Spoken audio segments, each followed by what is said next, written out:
اسماعیل عبدالسلام احمد ہانیہ ایک فلسطینی سیاستدان تھے جن کو وسیع پیمانے پر حماس کا مرکزی سیاسی رہنما سمجھا جاتا تھا۔ انہوں نے 2007 سے 2014 تک غزہ کی پٹی پر حکومت و حماس کے پولیٹیکل بیورو کے چیئرمین تھے۔ 2023 میں اپنی موت تک وہ قطر میں مقیم رہے۔ وہ 31 جولائی 2024 کو ایران میں مارا گیا تھا۔ ہانیہ 1962 میں مصر کے مقبوضہ غزہ کی پٹی کے الشاطی پناہ گزین کیمپ میں پیدا ہوا تھا۔ اس نے غزہ کی اسلامی یونیورسٹی میں تعلیم حاصل کی، جہاں وہ پہلی بار حماس کے ساتھ منسلک ہوئے، اور 1987 میں عربی ادب میں بیچلر کی ڈگری حاصل کی۔ 1997 میں حماس کے دفتر کے سربراہ مقرر ہوئے۔ بعد ازاں وہ تنظیم کے سفر میں شامل ہوئے۔ آپ نے غزہ کی اسلامی یونیورسٹی سے 1987 میں عربی ادب میں ڈگری حاصل کی، پھر 2009 میں اسلامی یونیورسٹی سے ڈاکٹریٹ کی اعزازی ڈگری حاصل کی۔ آپ خالد مشعل کی جگہ حماس کے مئی 2017 کے انتخابات کے بعد رئیس سیاسی مکتب منتخب ہوئے۔ 1988 میں حماس کے غزہ میں ایک اہم مزاحمتی تحریک کے طور پر سامنے آنے کے بعد انہیں دوبارہ حراست میں لے لیا گیا اور جیل میں ڈال دیا گیا، جس کے بعد انہیں حماس کے رہنماؤں کے ایک گروپ کے ساتھ فلسطینی سرحد پر مرج العبور میں جلا وطن کر دیا گیا، جہاں انہوں نے 1992 میں ایک پورا سال جلا وطنی میں گزارا۔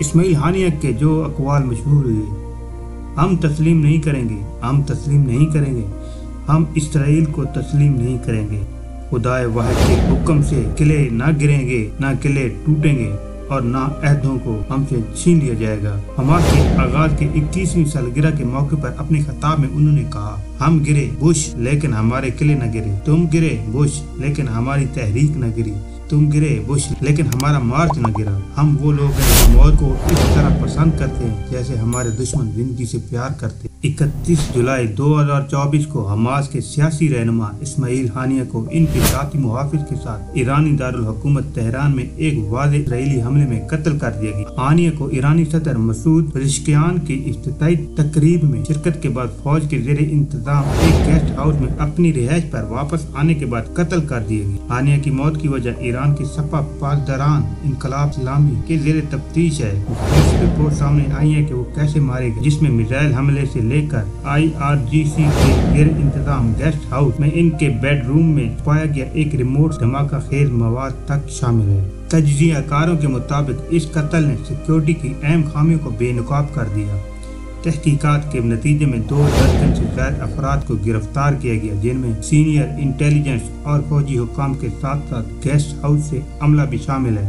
ہانیہ 1987 میں تنظیم کے قیام کے بعد سے حماس کے اندر ایک نمایاں شخصیت تھے۔ اس سے قبل وہ فلسطینی قومی عملداری کے وزیر اعظم اور غزہ کی پٹی میں حماس کے سربراہ کے طور پر خدمات انجام دے چکے تھے۔ 2017 میں وہ حماس کے سیاسی بیورو کے سربراہ منتخب ہوئے۔ ہانیہ اسرائیل حماس جنگ کے آغاز کے بعد سے ہلاک ہونے والے حماس کے اعلیٰ ترین سیاسی رہنما تھے۔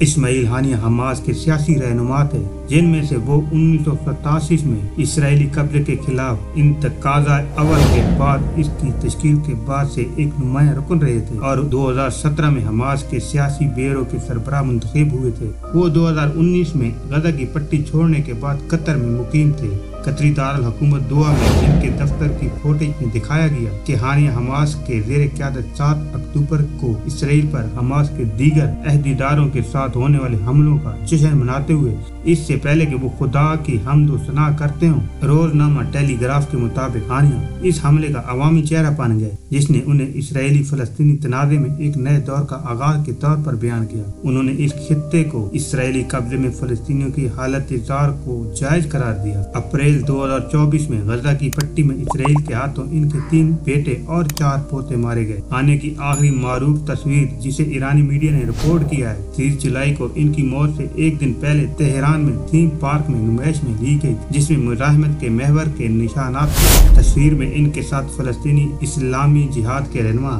زیاد النخالہ اور مردوں کا ایک گروہ کے ماڈل کے ساتھ پوز دے رہے تھے۔ اسرائیل پر 2023 میں حماس کے زیر قیادت حملے کے جواب میں اسرائیل نے کہا کہ وہ حماس کے رہنماؤں کو نشانہ بنائے گا۔ 2 جنوری 2024 کو حماس کے نائب صالح العروری کو بیروت میں ایک فضائی حملے میں قتل کر دیا گیا۔ 13 جولائی 2024 کو اسرائیل نے حماس کے سربراہ محمد دیف کو قتل کرنے کی کوشش کی۔ اسرائیل کی دفاعی افواج نے 1 اگست کو ان کی موت کا اعلان کیا۔